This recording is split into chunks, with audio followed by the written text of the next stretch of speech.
오늘 에베소서 또 4장 29절 32절 말씀 본문으로 성령을 근심하게 하지 말라라는 제목으로 말씀을 전하고자 합니다. 말씀을 들을 때 여러분의 영안이 열리고 또 가슴이 뜨거운 시간 되시기를 바랍니다. 아멘. 여러분, 우리나라에 많은 종교가 있습니다. 대한민국 헌법에 명확히 우리나라는 종교의 자유가 있다라고 명시되어 있습니다. 누구나 자기가 가지고 싶은 종교를 선택하고 또 누릴 그런 권한이 있습니다. 그럼에도 우리 예수 믿는 사람들은 많은 사람들에게 매우 적극적으로 복음을 전합니다. 여기에는 다른 종교를 믿고 있는 사람도 역시 마찬가지죠. 우리의 이런 모습을 보고 사람들은 살짝 역정을 냅니다. 왜 자기들이나 열심히 다닐 것이지 나까지 또 열심히 교회에 나오라고 그런데, 내가 다니는 종교가 있고 내가 믿는 것이 신이 있는데 왜 꼭 자기들이 다니는 교회, 자기들이 믿는 신만 꼭 믿어야 된대. 이렇게 이제 좀 역정을 내는 것이죠. 사람들의 대부분의 공통적인 반응입니다. 여러분, 예수 믿는 우리들이 이렇게 적극적으로 전도하는 이유, 여러분 분명히 잘 아실 것입니다. 그렇습니다. 성경은 너무도 분명하게 예수 그리스도 이외에는 구원이 없다라고 우리에게 가르치고 있기 때문입니다. 예수님이 말씀하셨죠. 요한복음 14장 6절에 내가 곧 길이요 진리요 생명이니 나로 만미암지 않고는 아버지께로 올 자가 없느니라. 예수님의 가르침을 받은 제자들도 동일한 말씀을 전했습니다. 제자 중에 가장 으뜸이 되는 베드로가 이렇게 말씀했죠. 사도행전 4장 12절 다른 이로서는 구원을 받을 수 없나니 천하 사람 중에 구원을 받을 만한 다른 이름을 우리에게 주신 일이 없습니다. 신약의 가르침만 그렇지 않습니다. 구약도 역시 마찬가지입니다. 우리가 잘 아는 10계명의 계명, 제 첫 번째 계명이 무엇입니까? 너는 나 외에는 다른 신들을 내게 두지 말라. 너는 나 외에는 다른 신들을 내게 두지 말라. 이런 가르침을 따라서 이스라엘 택한 백성, 하나님의 택한 백성 이스라엘들은 오로지 하나님만 섬겼던 것을 볼 수 있습니다. 여러분, 쉐마 이스라엘로 유명한 말씀 구절이죠. 신명기 6장 4절. 쉐마 이스라엘아 들으라 라는 말씀으로 시작하는 것이죠. 이스라엘 들으라, 우리 하나님 여호와는 오직 유일한 여호와시니. 이스라엘 민족들은 지금도 어린아이가 글을 읽고 이해할 정도만 되면 이 바로 신명기 6장 4절 말씀을 외우고 암송하게 만든다고 합니다. 그러면서 너는 하나님의 택하신 백성이야, 선민이야 라고 가르치고 있는 것이죠. 역시 우리 기독교도 마찬가지입니다. 그러나 우리 유대교와 기독교가 다른 것은 유대교는 하나님께서 보내신 예수 그리스도를 자신들의 메시아로 인정하지 않는다는 것이 다른 점이죠. 여러분, 그런데 불과 며칠 전 우리나라를 방문한 프란치스코 교황은 이런 얘기를 했습니다. 그의 강론의 일부를 인용해서 제가 한번 읽어보겠습니다. 주님은 우리를 그의 모양과 형상을 따라 창조하셨고 우리는 주님의 형상입니다. 주님은 선행을 베푸셨고 우리 모두에게도 선을 행하고 악을 행치 말라는 명령을 마음에 새겨 놓으셨습니다. 어떤 분들은 신부님, 이 사람은 카톨릭 신자가 아니지 않습니까? 그는 선을 행할 수 없습니다라고 말합니다. 하지만 저는 말합니다. 아니요, 그는 할 수 있습니다. 주님은 우리 모두를 그리스도의 피로 구원하셨습니다. 여기서 모두란 카톨릭 신자만 의미하는 것이 아니라 말 그대로 모두를 의미합니다. 모두라뇨. 신부님, 여기엔 무신론자들도 포함됩니까? 맞습니다. 무신론자를 포함한 모든 이들을 의미합니다. 우리는 선행을 통해 만나야 됩니다. 무신론자라 할지라도 선을 행한다면 우리가 저곳, 곧 천국을 가리키는 그곳에 함께 만나게 될 것입니다. 저는 교황의 인기의 실체를 잘 압니다. 무신론자라 할지라도 저곳 천국에서 함께 만나게 될 것입니다. 이 말 한마디에 수많은 사람들이, 수많은 종교인들이 환호성을 지르고 교황을 환영하고 그의 가르침을 훌륭하다 지켜 세웠습니다. 거기에 그가 보인 여러 가지 겸손, 모범, 낮아짐의 모습, 소통의 능력, 이런 것까지 더해졌으니 많은 사람들이 참으로 교황을 존경하지 않을 수 없을 것입니다. 이런 교황의 모습은 넉넉하고 관대한 포용력 넓은 할아버지 모습과 같은 것 같아요.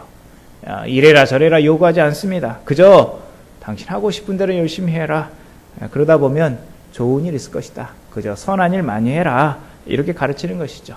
이런 인심 좋은 할아버지, 그 할아버지를 싫어할 사람이 어디 있겠습니까? 근데 여러분,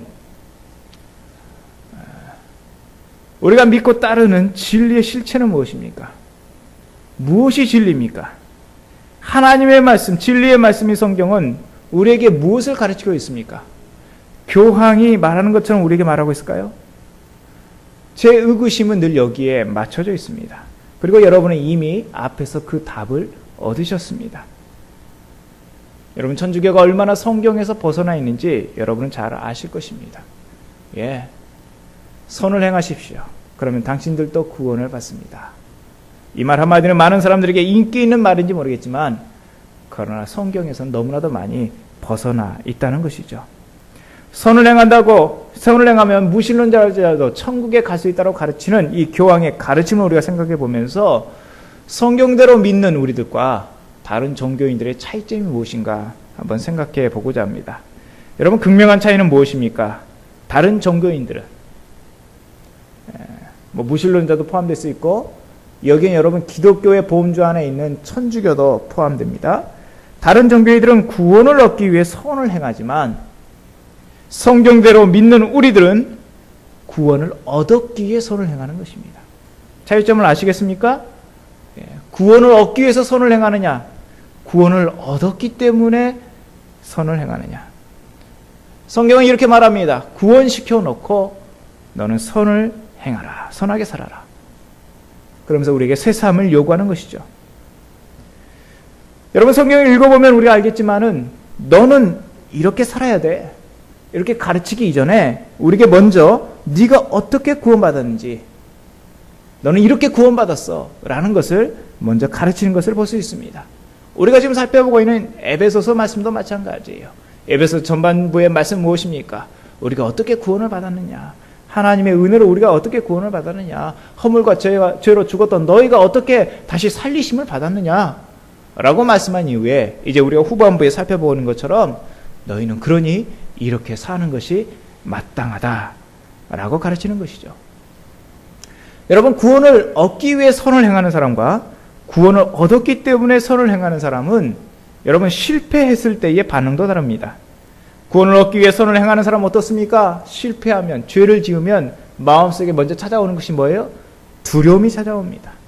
지옥 가까 두려워지는 것이죠. 그에게 항상 꼬리표처럼 달려있는 것이 무엇입니까? 나 지금 죽으면 천국 갈 수 있어? 라는 꼬리표라는 것이죠. 좀 요즘에 경건하게 살고 좀 착하게 살고 착한 일 좀 많이 하고 그러면 마음속에 이런 생각이 있습니다. 그래, 나는 나 같은 사람이 천국 가야지, 누가 천국 가겠어? 근데 요즘 좀 화도 좀 자주 내고 어때요? 좀 방탕하게 살았습니다. 교회도 잘 안 나갔습니다. 좀 선한 일도 좀 하지 않았습니다. 그럼 어떻게 해요? 아, 나는 분명 천국 못 갈 거야. 이들은 내가 천국 못 갈 것 같은데, 지옥 갈 것 같은데, 이런 불안에 떠게 되는 것이죠. 진리가 그렇게 쉽게 변하니? 여러분, 우리는 이런 질문을 하게 됩니다. 구원이 어떻게 그렇게 수시로 변한답니까? 요즘 여러분 싱크홀 때문에 난립니다. 광주에서도 풍암동 저쪽에 싱크홀이 생겼다라고 뉴스에 떴는데요. 여러분, 언제 어디서 땅이 꺼져버릴지 모르는 것처럼 어때요? 구원을 얻기 위해서 선을 행하는 사람은 그렇게 늘 좌불안석인 것이죠. 자기 힘으로 구원을 얻으려고 하는 이런 사람들의 모습, 그들이 갖고 있는 문제점이 바로 그것입니다. 근데 여러분, 믿음으로 구원 얻는 사람은 다릅니다. 실패해도 결코 두려워하지 않습니다. 불안해하지 않습니다. 구원 못 얻을까 봐 좌불안석하지 않는다는 것이죠. 구원이, 왜요? 구원이 내게 달려있지 않기 때문인 것이죠. 든든한 말씀 위에 우리는 서 있기 때문입니다. 끄떡 없습니다. 이것은 마치 이런 것과 같습니다. 마치 어린 아이가 엄마 손을 붙잡고 있느냐, 아니면 엄마가 어린 아이의 손을 붙잡고 있느냐,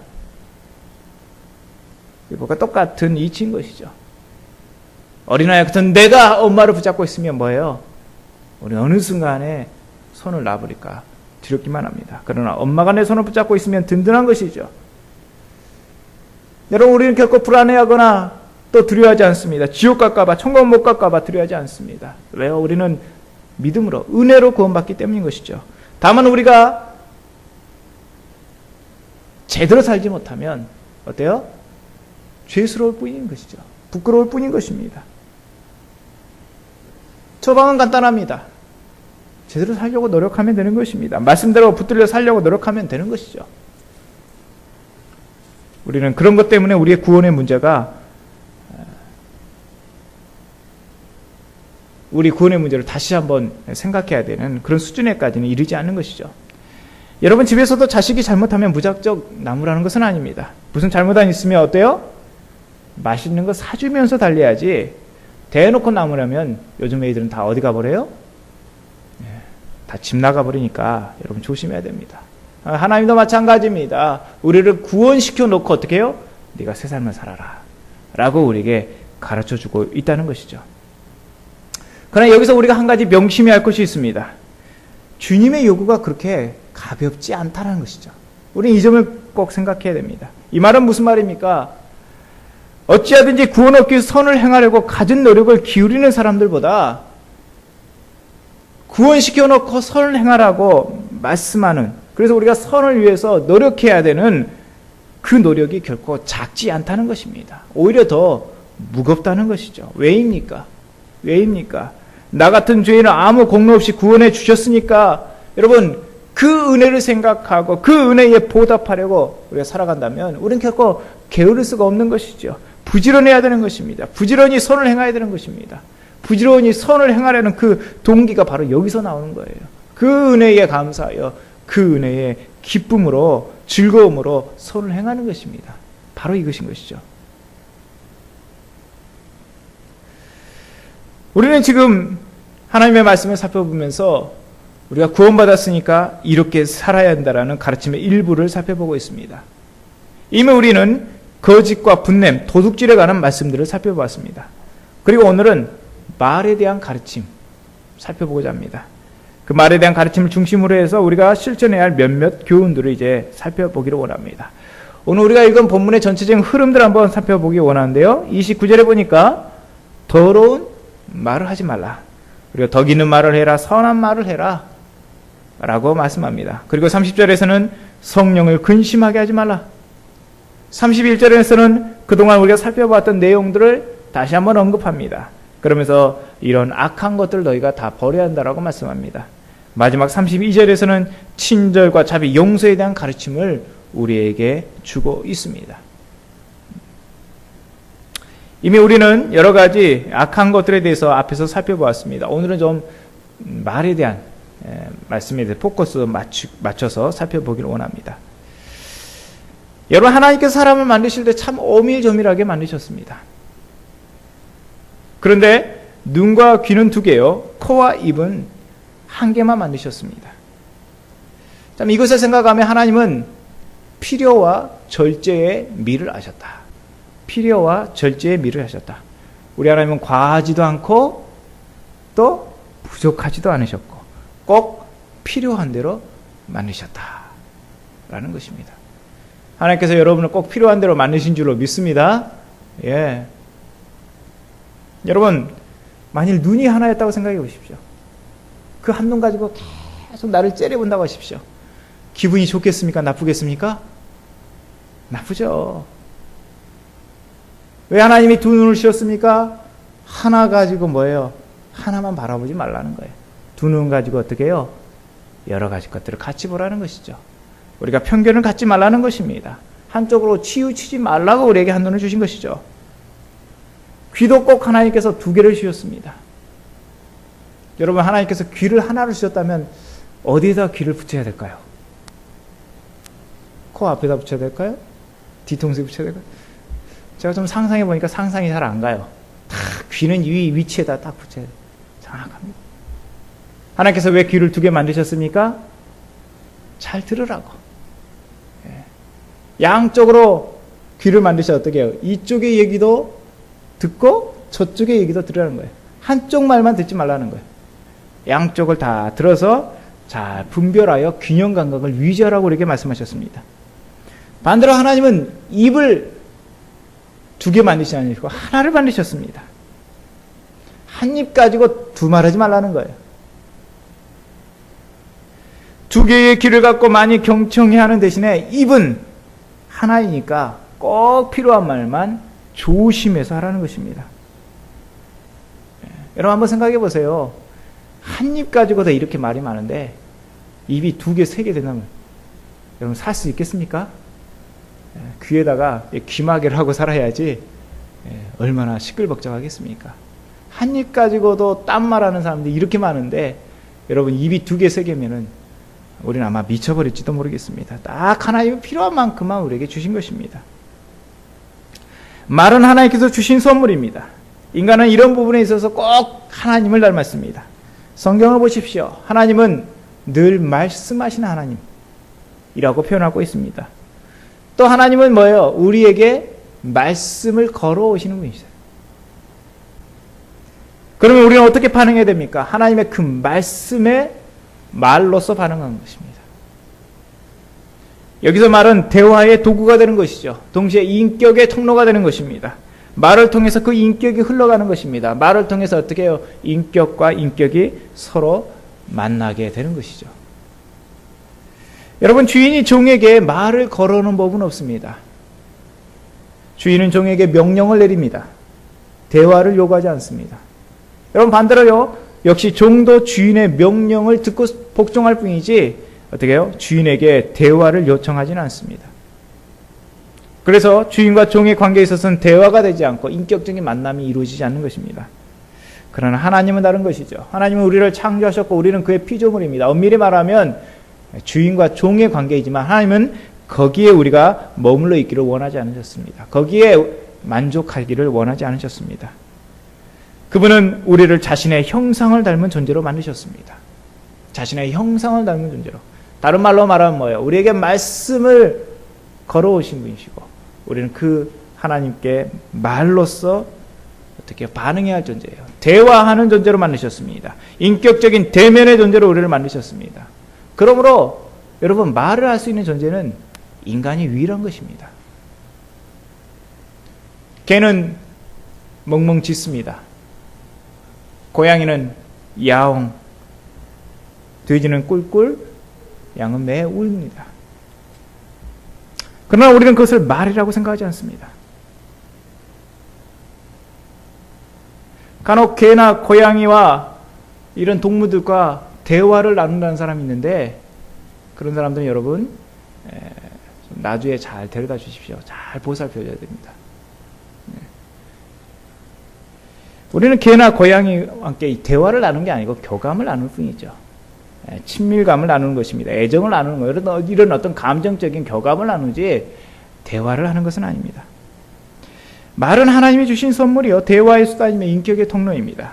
그런데 이 말을 가지고 우리가 상처 주기도 하고 아픔을 주기도 하고 심지어 말 때문에 죽기도 하는 것이죠. 성경은 예수님을 나의 구주로 믿는 우리들이 새로운 피조물 새 사람이라고 분명히 말씀하고 있습니다. 이것은 과거의 옛사람의 추악하고 더러운 것들을 버리고 새 삶을 살겠다라는 결단입니다. 그리고 변화를 추구하며 살겠다는 의지인 것입니다. 이런 변화와 의지가 가장 먼저 반영되는 것이 바로 말이죠. 말. 그래서 예수 믿는 사람은 교회에 나오는 그 순간부터 말이 달라져야 돼요. 말이. 여러분 요즘 청소년들 보십시오. 친구들끼리 사용하는 말의 절반이 욕입니다. 욕이 아니면 대화가 안 돼요. 대화가. 가끔씩 이렇게 우리 청소년들 옆에 지나가 보면 제가 다 민망할 정도예요. 18개자녀. 18개자녀 뭔지 아시죠? 이런 말들이 그냥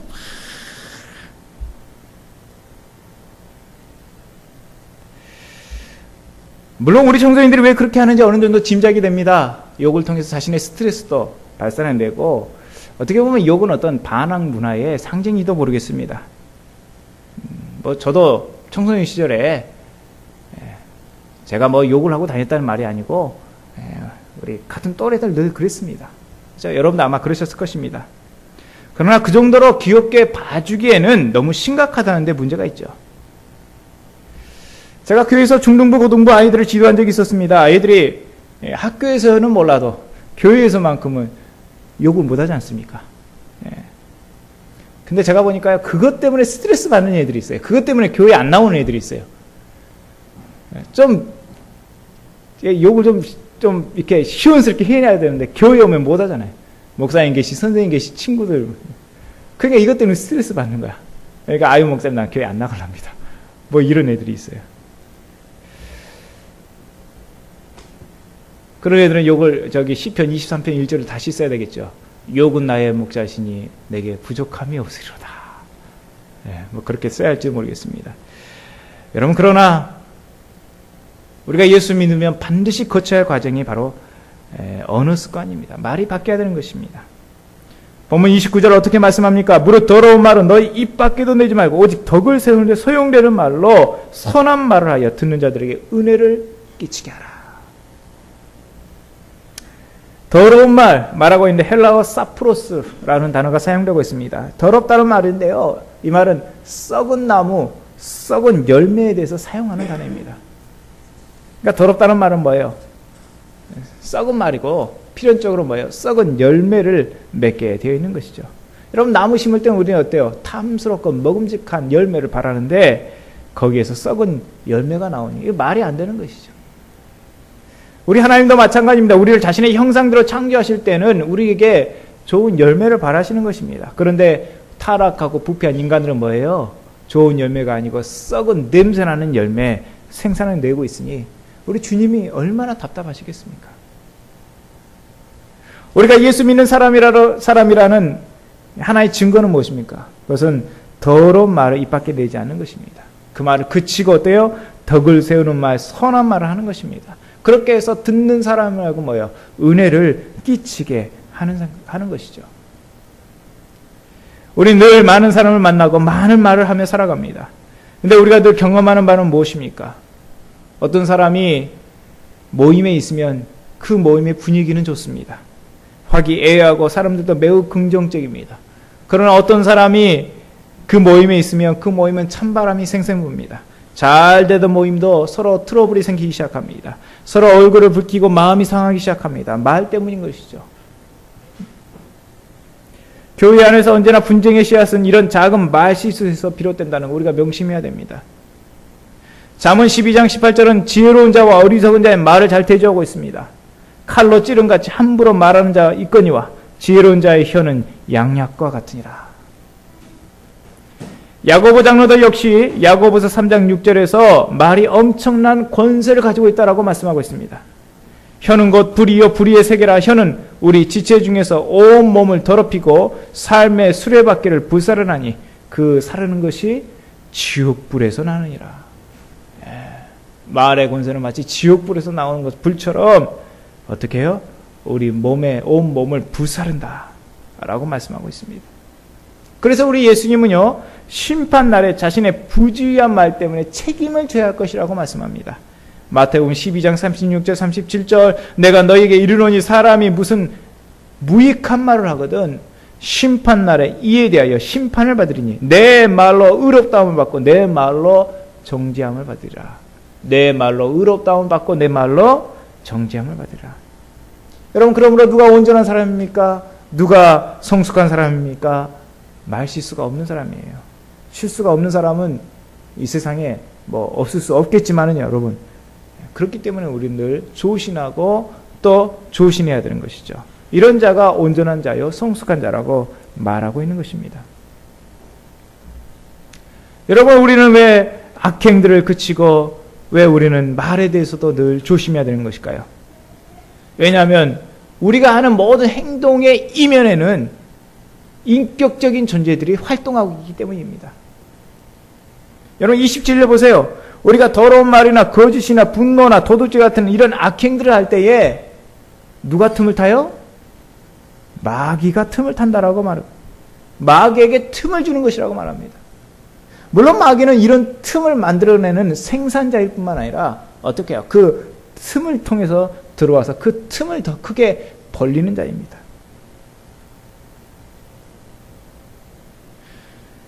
동시에 우리의 악행들은 어떻게 해요? 하나님의 성령을 근심하게 만드는 결과가 난다 했습니다. 본문 30절 보십시오. 하나님의 성령을 근심하게 하지 말라. 그렇게 분명히 말씀하고 있지 않습니까?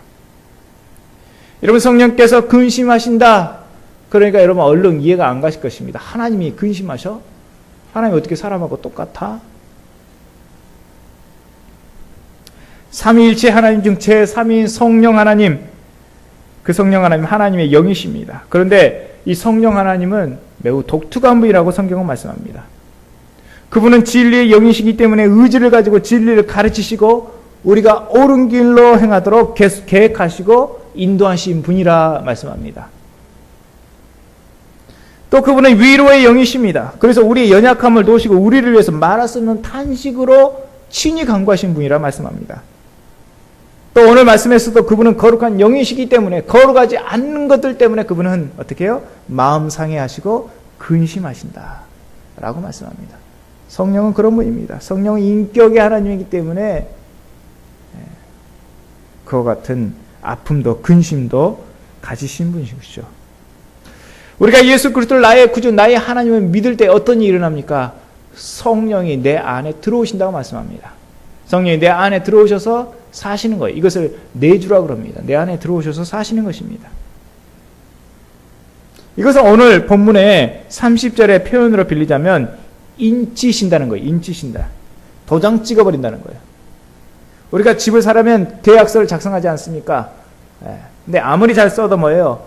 언제 계약이 완료됩니까? 도장을 딱 찍을 때 계약이 완료되는 것입니다. 바로 계약서에 도장 찍는 것과 똑같습니다.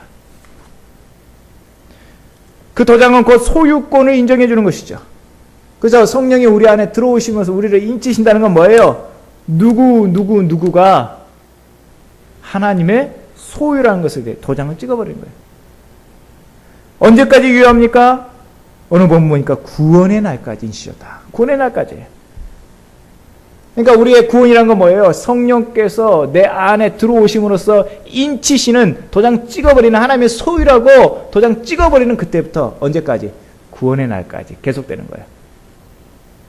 그래서 인쳐버리는 그 순간에 우리의 구원은 시작되고 구원의 날에 우리의 구원은 완성되는 것입니다. 우리는 그 중간을 살아가고 있는 거예요. 그 중간을. 그러므로 사도 바울은 그 기간을 사는 동안에 우리가 악행을 그쳐야 한다고 말합니다. 마귀에게 틈을 주거나 성령을 근심하게 만들지 말라고 우리에게 유념하라고 가르치고 있는 것입니다. 32절 말씀처럼 모든 악독과 노함과 분냄과 떠드는 것과 비방하는 것을 모든 악의와 함께 버려라. 여러분, 악행들은 뭐예요? 악의로부터 시작되는 것이죠. 내 안에 어떤 악한 의도를 가지고 악행들은 나타나는 것입니다. 그러므로 두 가지를 다 버려야 하는 거예요. 우리 행동도 버려야지만 내면에 거짓된 것들, 잘못된 그런 마음 상태도 다 버려야 되는 것입니다. 대신에 어떻게 합니까? 32절 말씀처럼 서로 친절하게 하며 불쌍히 여기며 서로 용서해야 한다라. 우리는 부족하고 연약하고 또 어떻습니까? 우리는 죄인으로서 구원받은 죄인 아닙니까? 용서받은 죄인 아닙니까? 그렇기 때문에 어떻게 해요? 서로 친절하게 하고 불쌍히 하고 서로 용납해야 돼요. 서로 용납해야 돼요. 서로 용서해줘야 돼요. 서로의 잘못을 고하면서 부족함을 고하면서 어떻게 해요? 용서해주고 또 용서받는 것입니다. 하나님께서 그리스도 안에서 너희를 용서하신 같이 그렇게 해야 한다라고 우리에게 말씀하고 있습니다.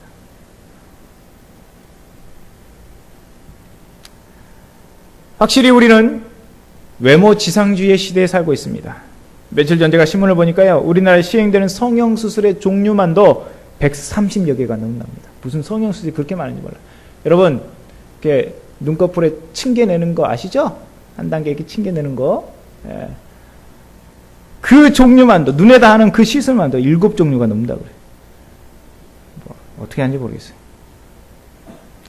덩달아 모 방송국에서 방송하는 프로그램이 있는데 엄청난 인기를 끌고 있습니다. 렛미인이라는 이런 프로그램. 이런 보셨는지 모르겠습니다. 예. 저도 봤는데요.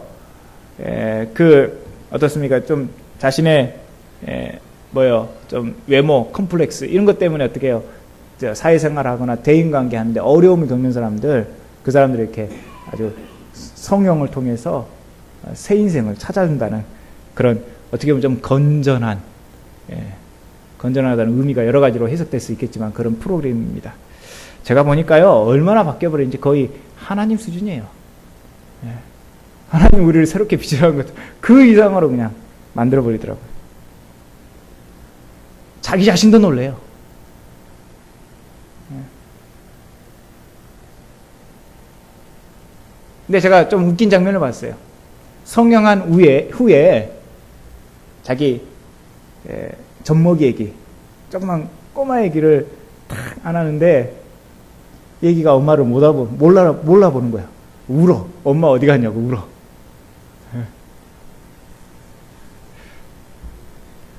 젖먹이는 솔직하죠. 우리 하나님도 답답하십니다. 천국 문 앞에서 기다리시는데 너 누구냐? 비슷하게 생겼는데 도대체 누군지를 모르겠다. 우리 하나님 말씀하시는 거예요. 성령 공화국이죠. 여러분 한번 생각해 보자고요. 우리가 외모를 가꾸는데 혈안이 되어 있는 만큼 우리의 내면과 마음씨를 가꾸는데도 그만큼 우리가 정성을 기울이고 있냐 이것이죠. 여러분 뭐 몸짱 만들고 막 그 배 막 시스팩 막 만들고 막 그렇죠. 그래 육체의 근육을 기르는 것만큼 우리가 어때요? 마음의 근육이나 생각의 근육도 그렇게 키우고 있느냐는 것이죠.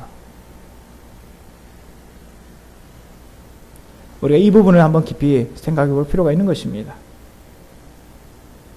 그러므로 우리는 성령에 민감해야 되는 것이죠. 내 안에 내주에 계시는 성령의 음성에 더 귀를 기울여야 되는 것입니다. 성령을 근심하게 만들지 말아야 됩니다. 어떻게 해야 우리가 성령을 근심하게 하지 않을까요? 어떻게 해야 되는 것일까요? 미국의 유명한 목사님 빌리 그레이 목사님 여러분 아실 것입니다. 그 목사님과 함께 사역하는 킴 웍스라는 한 한국인 아가씨가 있습니다. 그 아가씨는 한국전쟁 때 실명하고 말았습니다. 그래서 미국 중사가 그 아가씨를, 그 아이를 데려다가 미국에서 키웠습니다. 인디애나 주립대학과 오스트리아에서 공부해서 훌륭한 성악가가 되었습니다. 그 나중에는 빌리 그레이 목사님과 함께 집회 다니면서 찬양으로 하나님께 영광 돌리고 많은 사람에게 감흥을 주는 그런 사람입니다. 킴 윅스가 간증을 했는데 어느 날 이런 간증을 했습니다. 장님이 나를 사람들이 인도할 때 100m 전방에서 무엇이 있다고 말하지 않습니다. 앞에 물이 있으니까 건너뛰라고 말하고 층계가 있으니까 올라서라고 말합니다. 그러면 나를 인도하는 그 사람의 도움으로 나는 내가 원하는 목적지에 도달하고 그랬습니다. 그러면서 그녀는 이렇게 말합니다. 하나님이 우리를 인도하신 방법도 이와 같다고 믿습니다. 나는 10년 후를 잘 모릅니다. 20년 후는 더더욱 잘 모릅니다. 다만 나는 오늘 순종할 뿐입니다. 내가 오늘 무엇을 해야 할 것인가에 대해서 하나님 앞에 믿음으로 응답하며 순종하면서 오늘을 살아가는 것입니다. 그렇게 살아간다면 하나님께서는 내일도 인도하실 줄로 믿습니다. 그리고 마침내 내 생애가 하나님이 기뻐하시고 계획하신 그 땅에 곧 꼭 도달하게 될 것이라는 것을 믿습니다. 오늘 순종하면 하나님이 내일도 인도하실 것이고 마침내 뭐예요? 내가 가야 할 그곳에 도달할 수 있도록 하나님께서 인도해 주신다는 것입니다. 여러분 성령을 근심하게 만들지 않은 방법은 무엇입니까?